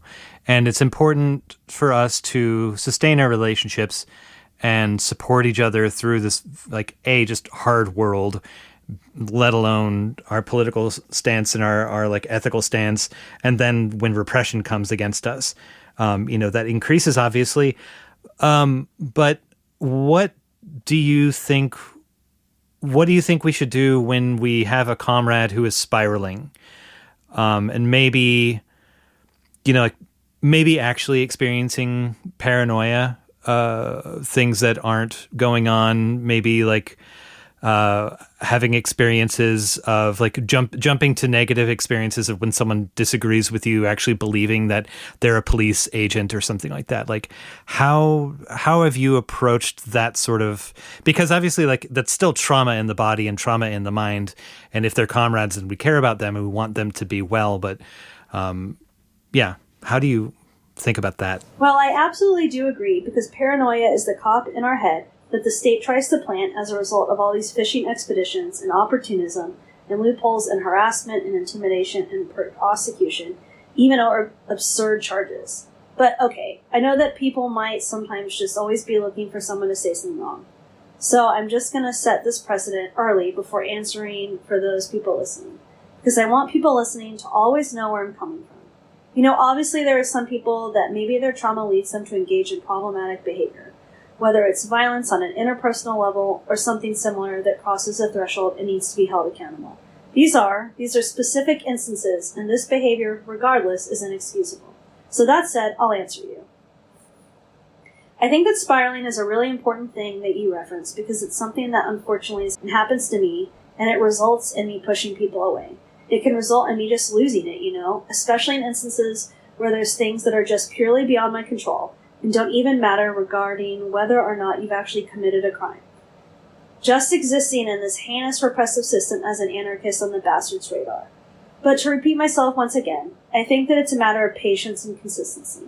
I think that when you're dealing with someone with trauma who's spiraling, there's a certain element of them expecting patience because of the suffering that they're going through as a result of the police's behavior that we may not understand purely because it's not happening to us. And I think with a mature community that prioritizes addressing trauma, we need to have a vault of patience and will to demonstrate solidarity and help pull each other up. Because who knows, maybe someday you'll face the same thing and maybe need the same support. Furthermore, even if someone is acting irrationally, we need to be a voice of rationality, reminding them of the reality that they maybe cannot bring themselves to see or navigate. And not to sound corny or anything, but offer the healing of solidarity, solely by letting them know, no matter what, they're not alone, and their struggle is known and felt. Because when someone is spiraling, a level-headed voice nearby can radically change where they end up after an episode of panic. I also think that we should always remember that it's always the cop's fault. It's always the police's fault, and to be reminding each other of this all the time. I don't care. I'm just going to go on a sidetrack for 1 second. What I mean by this is that when people are arrested at demonstrations, maybe one person allegedly did something, and many others were arrested because the police swarmed the march. That's unfortunate. But it's always the police's fault, not someone who chose to escalate. I'm going to say that again. But when someone is overwhelmed and the police are encouraging it, or more specifically, intimidating them with the intention of causing this trauma, that leads to paranoia. It's really difficult to demand that someone understand and distinguish between what is paranoia and what is reasonable concern. But like I was saying earlier, it's a matter of consistency and patience. I remember a lawyer I had years ago looking at me in a dark spot. I was so freaked out about something that happened, and I just kept texting them all the time. And they were like, I'm sorry, I'm a lawyer, I'm not a therapist, And it's like, I absolutely, totally understand. They're so used to seeing people struggle all the time, and so stressed that if your case is not comparable to a more extreme one, they might be frustrated or tired. But we need to be compensating for that. We all know where the lawyers are needed, and we're lucky to have some great ones who are there to help. But we need to fill the void in solidarity work to challenge the repression beyond the courts and cages with supporting one another. The question that someone spiraling will ask and expect answers for may not be able to be calmed down by a lawyer, and they may not be the answers for them either that they want. But I assure you, just having support and someone listening and being there is critical. And while I'm very lucky to have some wonderful comrades, I know too many people who need to step up their social game when it comes to solidarity in the anarchist movement. And I believe we need to be challenging each other to make sure that this approach to filling the holes in the anti-repression world lawyers can't is a critical component to our anarchist infrastructure. Because I think for many people spiraling, especially in revolutionary communities, they kind of expect people to give them more consideration because their struggle is a result of police repression, you know? And I think that demonstrating that they are not alone and that people are there for them is very important. And to get back to what I said earlier, obviously if someone's isolating and demanding to be alone, you know, you got to respect people's boundaries on some level. But I also think that if you are close to someone and they're clearly overwhelmed and spiraling, as you put it, that there's ways to respectfully just remind them that you're there. And repeating yourself can be really annoying. But someone in that situation, honestly, and I speak from experience, if you just tell them over and over again, listen, this is what the lawyer said. This is what you can do. This is the reality. And this is how you're acting. We are here for you. Don't forget it. Is that comparison reasonable to you? These small things really have huge impact. And it may be hard, but we cannot be lazy anarchists, right? It is hard. And maybe words won't get through. That is another thing. Maybe you can propose to go exercise. Maybe go to a park together. Maybe there's an experience that can be shared that will help improve this. But I think that having consideration and patience with someone who's spiraling and helping them out of that position is something that must be done through consistency and commitment to preserving our revolutionary solidarity. And with such a commitment, we will start to learn better ways to help each other and even ourselves amidst repression and the exhaustion thrown at us by this world we oppose. The one remaining question that I had in here, like kind of where I talk about the spy cops thing. So that's the cases that, so there's been an inquest in the UK for the last like 5 or 6 years that have been uncovering bits and pieces, bits and bobs, as it were, of police infiltration of movements since the 50s there. So animal liberation, ecological movements, anarchist movements, anti-militarist movements, anti-colonial. Yeah, Mark Kennedy. Yeah, Mark Kennedy. Hard to say such a name without feeling a gross taste in my mouth. Yeah. They are an example of the depths the state is willing to go to suppress resistance. In this case, a collaborative effort of the British and American policing agencies. You have a police officer who infiltrated environmental anarchist-leaning movements in the UK, had a baby with someone, had a relationship with someone, slept with multiple people, and somehow could live with themselves being a professional snitch the whole time? I mean, that case, that's just one example of the heinousness of somebody that's willing to take on a position as a police officer, really shining the light of the viciously cowardly and abusive mind required to be a cop. But beyond that, I mean, just imagine the trust issues that brought into people's lives affected by such a monster. Imagine the conversations that someone has to have with their child, or the violation someone feels. I almost don't feel comfortable speaking about it myself, as it's just such an intense thing. I mean, reminds me also of another example of trauma that's inflicted beyond just simply being in the courtroom. And I also think of that other cowardly psychopathic informant, Anna, back in the early 2000s, who was sent by the FBI to infiltrate American anarchists and resulted in the imprisonment of Eric McDavid and 2 others who I won't actually reference because they cooperated at his expense and are no longer worth mentioning. But Eric actually, fortunately, got out after 8 years due to the state's incompetence, rather than the 20-plus years he was originally sentenced to for a crime that never took place. But that is another example of the state's audacity when it comes to infiltrating our movements and seeing us as enemies, which should remind people of what we are up against and how important it is that we defend ourselves. And in this case, defend ourselves through vetted trust in a truly bonded revolutionary community. I mean, I think it shines a light to the level of which the state's willing to go to infiltrate our movement. The FBI and similar agencies were essentially created to target anarchists and leftists in particular. It's their organizational priority, and probably their personal priority for most of the officers who take that Boy Scout decision to join such a terrorizing organization. Which is also, just to throw it out there, a reminder of when Democrats are applauding their posturing prosecutions of Donald Trump, we understand that they are not on our side, just to point it out. Oh, I mean, from birth, it was a creation of Hoover, like, during and after the Palmer raid period. Like, it was literally there to, and this is, again, a point that the 2 authors of COINTELPRO papers bring up, and I think they make it quite succinctly, that the FBI is there literally to repress dissident ideologies. I guess we're doing a podcast style back and forth, so I'll just take another jab at him. But I hope it speaks volumes to anyone who gives consideration to what I would call American liberals or, you know, anywhere else in the world. They would be called center-right citizens. But when they're getting all excited about the FBI going into Trump's place, it's almost as funny as the right referring to the FBI as leftist or something for such behavior. But yeah, obviously they have endless resources, endless funding. They have no comprehension of the anarchist movement. They don't understand how anyone could actually have any sort of personal will, or anything could operate solely based on affinity, solidarity, and in a decentralized way. Because, I don't know, because they lack humanity or initiative. So they're always trying to, establish anarchists having a leader that doesn't exist, or, fish endlessly until they can criminalize some sort of association, or exercise some loophole to inflict trauma or division, or even potential incarceration, likely for not even significant crimes. But I would say, what to say about it, other than it is an example of the depths of cowardice they exhibit when crushing liberatory struggles. And it shines a light on the enormous, monstrous will of repression that we all face, but simultaneously should maybe find some pride in, considering we come from generations of anarchists and revolutionaries who have overcome their attempt to stomp us out. And I think that I feel bad for all these people who are violated, but I don't know what's going on in their lives now. But I do know that if someone came to me and was a mess and struggling and told me that this happened to them as a result of infiltration, I would have a lot of patience and consideration, like we were saying. And I would hope that I could humbly be there. And humbly being there both as a part of my broader revolutionary commitment to being part of the anarchist movement and having a desire to preserve our movement, as well as being there to help them if they needed anything and respect their boundaries. But make it clear that they're not alone. And I don't just feel like, especially in this kind of post-group chat, internet forum, smartphone world, I feel like most of the people in my experience who have been violated or faced repression head-on in a way that led to trauma, who understand the stress, the anxiety, the unpredictability. I'm not even speaking for myself when I say these things, but in some cases their entire life being taken away for years on end. Those are typically the people that I see who are really understanding when you're spiraling or breaking down.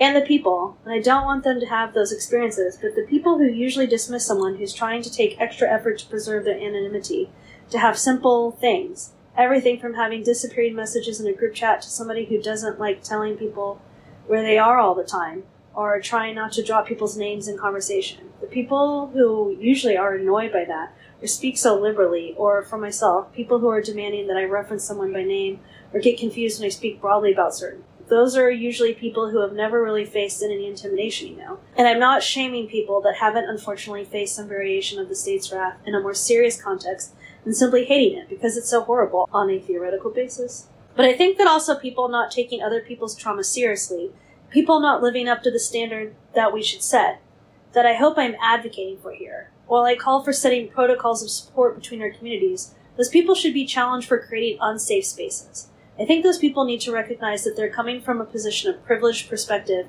where they seem to think that their rights will be respected for saying whatever they want, or they're not taking themselves seriously in the sense of assuming that at all times there's a good possibility that there's a way for the state to access information it could use to try and punish us further.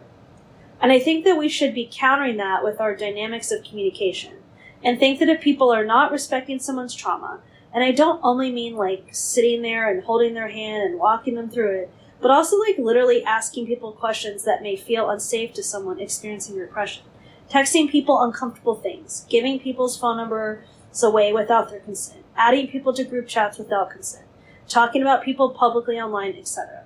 I hate that it sounds so petty, but these are just a few small common examples that most people maybe can see. And I think that if that continues happening and those people aren't being confronted, we are allowing for a strange list of priorities in the anarchist movement, with security culture and trauma support amidst repression somehow not being one of them. It's also really awkward to say, but especially in more wealthy university-dominated or academic communities that flirt with anarchist or radical circles, they have all these priorities all the time of confronting this behavior, that behavior within their isolated bubble, or disagreeing with somebody and writing a zine about it and putting it online. But they don't seem to hold the same standard for respecting security and fighting repression through solidarity. And I think that not only is that an issue due to people creating unsafe spaces, but it also shines a light on the sincerity of a group or a person, in my opinion. Not only reflecting their lack of struggle, but maybe their lack of passion for truly engaging in a long-term political struggle that isn't an excuse for a thesis or funding. To repeat myself bluntly, if people aren't respecting somebody's desire to have a better security so that they can navigate their long-term trauma better in the face of repression, and even more so, preserve their safety, and part of this kind of broad call I'm making for a culture of self-preservation, taking ourselves seriously, and a phrase that everyone knows, a real security culture. I think that those people or person needs to be held accountable for this behavior of not taking repression, security, or trauma seriously, because this is violating what I consider my broad call of having a revolutionary movement that has a serious approach to self-preservation and security. And those people should be confronted in the same light as anyone making radical spaces less safe. And I also think that it is, in some cases, maybe someone is paranoid, maybe someone is spiraling, but there's no reason you need to violate a higher standard of security. There is no reason for that. Security is always called for, as far as I'm concerned, in the political context. And I think it's always a critical thing, and always a great thing to do to lead by example, So I don't think it's ever really bad to demonstrate security. I think that in some cases, people who might be pushing people away, isolating and struggling with irrational fears that don't reflect the actual reality they're experiencing, need extra hands. And we need to look into practicing ways of supporting each other's mental health and making sure people know and are reminded of what's actually happening, that they are not alone, like I said earlier. But also I think it's demonstrating a lack of solidarity, a lack of respect, lack of consideration. And it's also kind of liberal. The people who are usually kind of scoffing off or not taking seriously someone else's needs when it comes to feeling safe amidst trauma and dismissing them as purely paranoid. Yeah, someone who's creating an unsafe circumstance in other ways, right? And maybe not unsafe in a way that we find interesting or useful. That person is violating someone's security and a broader movement's security. And maybe they can dismiss it as someone being paranoid, but I never think that there can be too much security. And I think there's too many instances of people having their lives ruined and projects falling apart and the state having small little victories because of things that people didn't think that they needed to take seriously until it was too late. I wonder if you have thoughts. I know I've kept you on for a long time, but do you have thoughts about being a movement that is attempting to welcome in new people into our communities and into our movement, into our organizations, if we have those, and balancing that with a desire or a need for security, how you consider that equation? It's sometimes hard. You don't want to say recruit. It's hard to know what terms are right or wrong. But obviously myself, I was very young when I first got into anarchism. I'm really happy about it. I think that there needs to be a couple of balances. I think that, for one, I think people need to understand the commitment and seriousness of taking on an anarchist position or any truly liberatory revolutionary position, whether autonomist, abolitionist, and so on. And also, especially for young people, to understand circumstances of resistance, especially in the United States, where we have one of the harshest states in the world. For example, if you riot in the United States, you potentially face years and years and years in jail, rather than, say, if you riot in another country such as Germany or the UK, just being two examples in Europe, you're not going to face the same potential repression as you would here. So I think it's really important that we are very strategic about what types of things that we appreciate amidst the circumstances that we face, and recognizing the specific ones to our context, especially recognizing risk ratio and helping younger people to understand that from the get-go. I don't think this should be an issue, but it is. Because security, culture, and its vast meaning needs to be prioritized more, both in our communities and with communicating our ideas and the struggles we face. It is something that we really need to always be discussing, especially with new people. And that doesn't necessarily need to be done with our big voice that I was talking about earlier with social media. We don't need to be just putting propaganda out there with the hope of scaring people, or telling people that there's limits, because obviously, in the case of, the George Floyd uprising, there was precedent set that I never thought would have been imaginable in my lifetime. But risk ratio, law, and security should be upfront from the get-go of sharing literature and ideas. There needs to be conversations about security, about repression, about risk, about taking ourselves seriously. This should be, and this needs to be, a priority across the board always. I think that in some ways it actually reinforces the facts that we are seen as a threat by the state, considering the obstacles we face. We are dealt with in such a way, we're in a very, very controversial political position amidst the world. And if we're going to discuss that and recognize those things, we should have a parallel dialogue with all of our writings, etc., for new people that maybe don't know this or that, or haven't heard about this or that repression, about how critical it is to engage in an approach to everyday life and surviving it that secures ourselves, secures our communities, and allows us to have communities of solidarity and mutual support that can overcome repression. And you know what? I think that there are certain people, probably the same jackasses from the academic world or liberal activist world, that don't respect people's security, more broadly speaking. I think that I think in all instances that having an immediate, whether it's pure information, whether it's discussion, whether it's a zine, whatever form it takes place in, I think that it would be a priority immediately alongside information where anything is discussed. People should understand the potential consequences of things, the potential reality of repression that they face, and the importance of protecting themselves. And honestly, I'm not speaking across the board, but I would say that we are not prioritizing communicating to younger people the risks that are faced potentially if someone allegedly engages in something more controversial, or just by association, embracing a position, putting your voice out there. Many people are not aware of the spectrum of repression that we face, and lies at the foundation of the American state, and all states for that matter. People are not aware of the loopholes and the opportunism that the state can engage in, especially when they first come to realizing the need to fight. People probably think that warrants matter. They do in some contexts, obviously, but I'm saying, that's not it. It's not just about that, And I think that because there's so many people that have been around that, don't see someone disrespecting someone's security as creating an unsafe space, that don't even know about the spectrum of repression, or don't understand or take seriously the depths of how trauma could affect people, or are simply careless. I think this needs to be part of us reinforcing, growing, and creating a proper revolutionary community that has an infrastructure helping maintain long-term self-preservation and resilience. I think that this needs to be part of us reinforcing, growing, and creating a proper revolutionary community that has an infrastructure helping to maintain long-term self-preservation and resilience. Mm-hmm. And I think that it's just simply a matter of prioritizing risk ratio communication and being aware of each other and how each other are doing and demonstrating solidarity, like all that positive stuff I said, but also just putting the information out there consistently, repeatedly for people to see, for people to have access to remind them so that people take things seriously and don't need to learn from experience. I think that there are plenty of cultural dynamics in place to deal with other issues that we face as a movement. And unfortunately, those, other problems that happen, interpersonal disputes, unsafe behavior, those things need to be dealt with. Those things are unfortunate reality of just, interacting with other humans in this very problematic world. But security and mutual respect for each other's security and recognizing the vast apparatus of repression that we face constantly as an anarchist must have the same urgency in our dialogue and relationships. I mean, even just talking on the phone with you right now, it's giving me anxiety, To put my rant more simply, there should always be something that we communicate to people coming around. New people need to understand it and they need to take it seriously.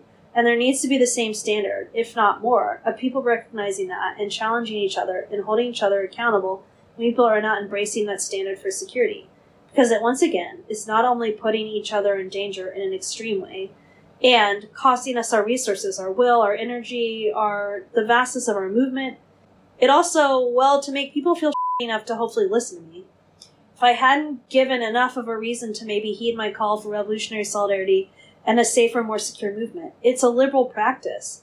You are literally acting as if your rights are going to be respected. And that is a liberal, privileged approach that should not be something that people who are serious about committing to an anarchist position in the world in all the ways that manifest, that should have even in their thought process. Because that does not equate to a sincere rejection of state power, especially in the liberal Western world. That does not equate to rejection of the entirety of the system that we oppose. This is a hobbyist, a liberal idea that your rights will be respected. And obviously, in the case of certain more severe cases, there are legal precedents for people, to potentially get out. Maybe the cops did something wrong, how Eric McDavid got out of jail, and look, certain charges were dropped in certain cases.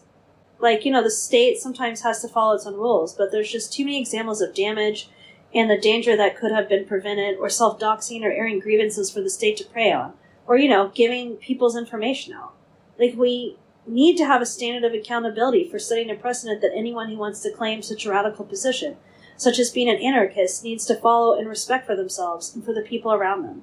It's essential. It's a component of strength for revolutionary struggles through history and today across the world. It is our strength as a movement that they can only fight, but never take away from us, especially our solidarity, our collectively made fuel to help keep each other going. And if we don't do that, we're just simply not taking ourselves seriously. Yeah, so I wonder, in closing, if you wouldn't mind sharing some, like we talked about, like how do you support someone, or how do we, how do we exist in community and in movement with people that are facing repression and different ways that repression could look. I wonder if you have any resources that you could share about how you've been aware of either yourself or other people who've experienced repression, how people can better take care of their own needs, or any tools or skills that you've heard of or that seem useful for the listener experiencing that. A couple of things I would say. One little piece of therapy-style advice is that when you're experiencing that type of paranoia, that's spiraling, and this might be good advice in life in general, but just because an emotion comes into your head, just because fear comes into your head, whether you're washing dishes or watching TV, you don't need to take it seriously. Anxiety is not always reflecting what's happening in the moment, and that's something that I hope people can remember. Don't always take it seriously. Try to balance it with reality. I know, easier said than done, but try to understand that in some cases, worrying is just suffering twice. This has helped me a little bit. The second thing I want to say, to kind of piggyback from much earlier, even when somebody's facing harsh odds, such as interrogation or intimidation, they should always remember that they're facing those odds because their enemy doesn't have everything that they need to prosecute, so they're grasping at straws in many cases. If you even look at the guy who just got arrested, the Luigi guy, it was a McDonald's employee who turned him in.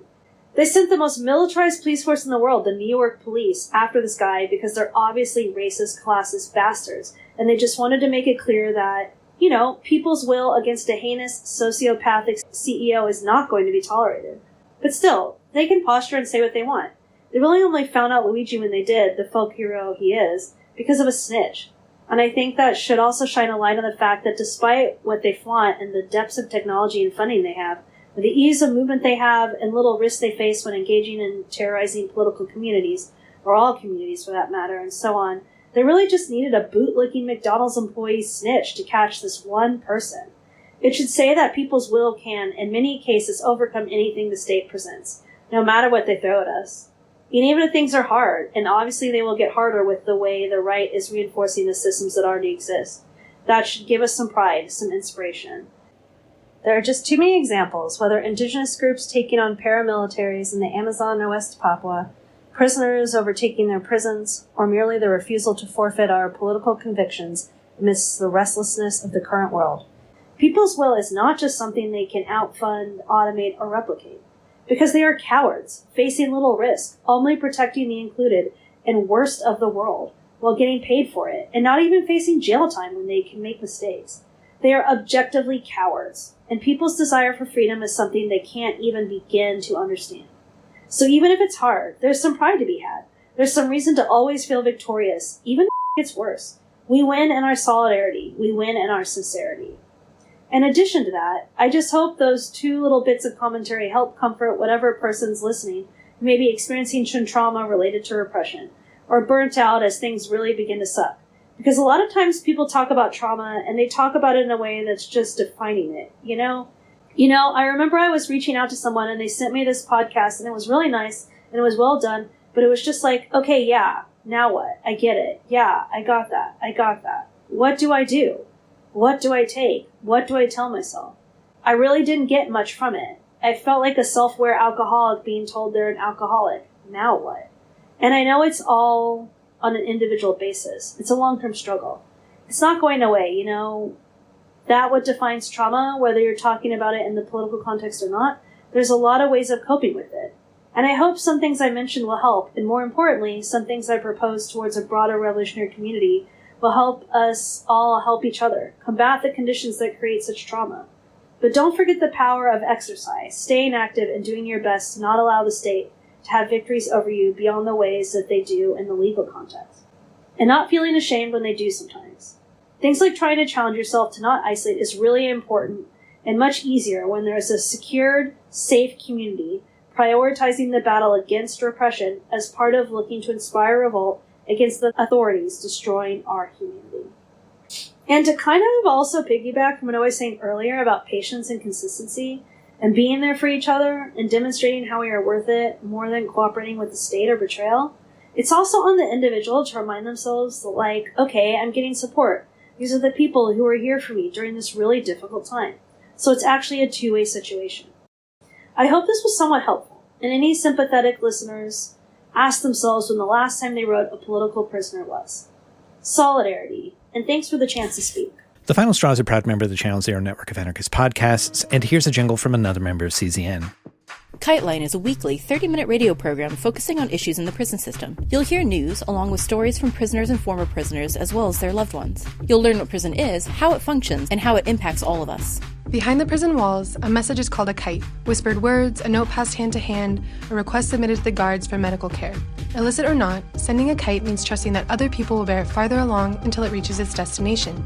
Here on KiteLine, we hope to share these words across the prison walls. You can hear us on the Channel Zero network and find out more at kitelineradio.noblogs.org. And now some words from anarchist prisoner Sean Swain. Well, we're a few days into the new year. For me, so far, 2025 doesn't feel much different than 2024. I remember a time when I'd get pretty hyped about a new year. It felt like an invitation for endless possibilities, a new start, a clean slate, an empty page where anything can be written. I don't know if the new year excites me like that anymore. Maybe it's the accumulation of new years. I could just be old and cranky, or it might be that I'm an overthinker. Now, when I contemplate the significance of a new year, what strikes me first is that on a practical level, what we're really celebrating is that this planet we're on has managed to travel a cycle around the sun and has returned to the same general area of dark, empty space that it occupied last January 1st. So we're on this rock that's hurtling through cold black space at tens of thousands of miles per hour, and it managed to return to the same area of cold black space to do it all over again. That feels worthy of celebration, I guess, if your name is Galileo or Copernicus or Sir Francis Bacon. Yay, astronomy. And just a side note here, not to lose my train of thought, but this area of cold black space is not significantly different than any other area of cold black space. So really, we can start the new year pretty much anywhere and anywhen. January 1st is just sort of an arbitrary demarcation point. But I guess to look at this another way, our planet making it back to the same area of cold black space sure beats the alternatives. Another new year, however it turns out, has got to be better than the planet wobbling off its axis as we go tumbling out of orbit, or the rotation stopping, sending all of us flying from the surface of the thousands of miles an hour. That would suck. Did you know that a piece of space debris the size of a chunk of gravel, traveling at a high enough velocity and at the right trajectory, could crash into our planet with such catastrophic force as to cause dust to clog our atmosphere and blot out the sun for centuries?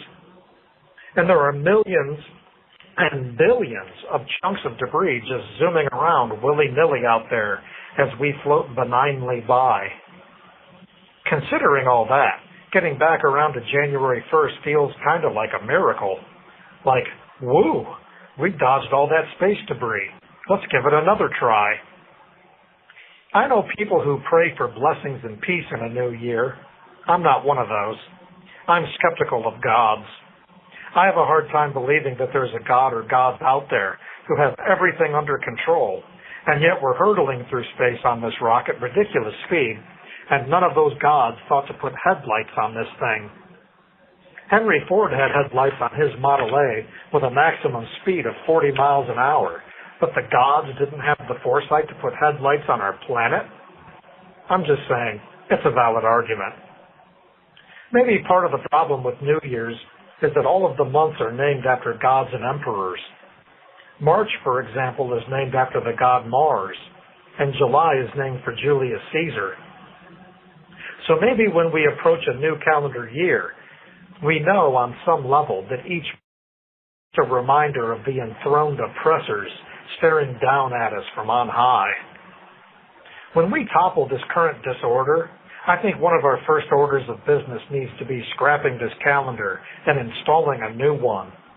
Instead of naming months after gods and emperors, let's make it fun. Let's name our months after, I don't know, cartoon characters and comic book heroes. Think about it. Instead of boring old January, what if the new year began with something fun and exciting, like Goofuary? Who can't feel good about Goofuary? It's a month where everyone wants to jump on the furniture without taking their shoes off, or riding unicycles through the living room. Goofuary. Goofy doesn't force us to drag stones up the side of the pyramid like the gods and the emperors do. Goofy invites us all to a pizza party. And our calendar can be more gender inclusive. We can name a month after the Scarlet Witch, one of the singular badasses of the Avengers. We can name it Wanda-uary. I was born in September. I would much prefer that we change that to Spider-Mamber. What could be better than being born in Spider-Mamber? One thing I've always enjoyed about the new year is football. I'm a football guy. Don't judge me. But as I watch interviews with players after the games, I'm struck by how many of them thank God for their victories. It annoys me. Football players think God is paying attention to the outcome of their sporting event, but didn't have the sense to put headlights on this rock we're on, hurtling through the vastness of dark, empty space. I don't know. Maybe it reflects a sense of anthro-narcissism, that God likes us better. I think this is provably false. If God existed and watched football, then God would have a favorite team. And that team would have a ridiculous winning percentage. That's one of the reasons I converted from Catholicism, you know. If there is a God, and the Catholics have it right, why does Notre Dame's football team have such a sucky historical record? I'm just saying, if Catholicism was the way to go, Notre Dame's football team would have a great deal more divinely inspired success. The winningest collegiate team is actually the University of Michigan, which would indicate that if there is a God, and if God follows football like the players think God does, then perhaps God is a Wolverine. Suck it, Ohio State. Anyway, while I've given up on this idea that a new year is a demarcation line between past and unwritten future, I think we also overlook the fact that each day is a new blank page, a clean slate, a magical time space for endless possibilities. Every single day has just as much substantive potential for happiness and joy, and accomplishment, and meaning, as January 1st does. We're on a rock hurtling through dark, empty space at thousands of miles an hour with no headlights and probably no intelligent gods. Let's make every day count. We can start now. Happy 12th of Goofuary. This is Anarchist prisoner Sean Swain from the Super Duper Uber Mega Ultra Hyper Turbo Multi Maxi Max in Youngstown, Ohio. If you're listening, you are the resistance. You can still write Sean at his new again address at Sean Swain, number A243205, OSP Youngstown, 878 Coitesville Hubbard Road, Youngstown, Ohio 44505. You can find his past writings, updates on his case, hear his past audio, find out how to get his books, plus ways to contribute to his legal defense fund at seanswain.org.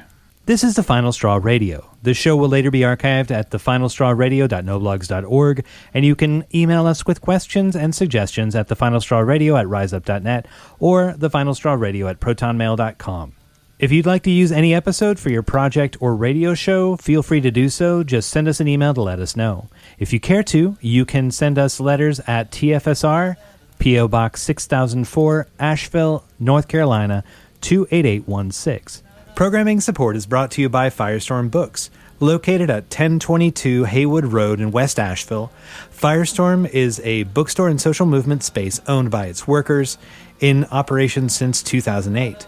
Their event calendar and complete catalog of books can be found online at firestorm.coop.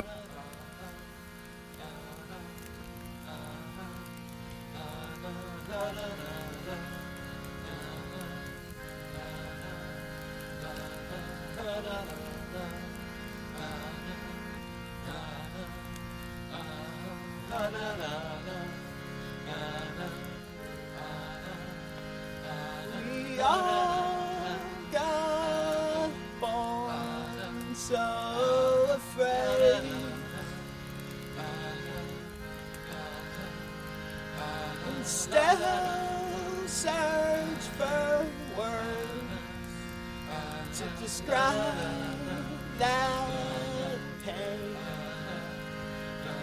and cling to each other like pigeons in the rain. Lines all over feathered breath with beaks all worn and cracked and stained. Hang on to each other and hang on to each other. Hang on to each other. Hang on to each other. So this one's for the last ones, and the dead ones, and the ones who fell away. Hang on, all our busted brothers, torn lovers, spitting at the hand. We all got born so afraid,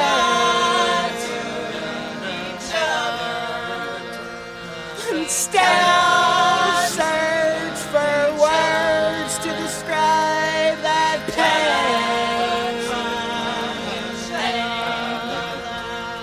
And hang on to each other. Hang on to each other. Hang on to each other. Hang on, fucking shame you love. Hang on, fucking shame you love. Hang on, fucking shame you love. Hang on, fucking shame you love. Hang on, fucking shame you love. Hang on, fucking shame you love. Hang on, fucking shame you love. Hang on to each other. Hang on to each other. Hang on to each other. Birds toss precious flowers from the murky skies above. Birds toss precious flowers from the murky skies above. Birds toss precious flowers from the murky skies above. Birds toss precious flowers from the murky skies above. You love any fucking thing. You love any fucking thing. You love any to each other.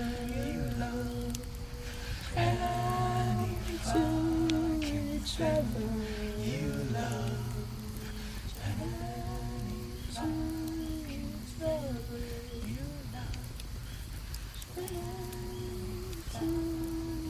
Friends.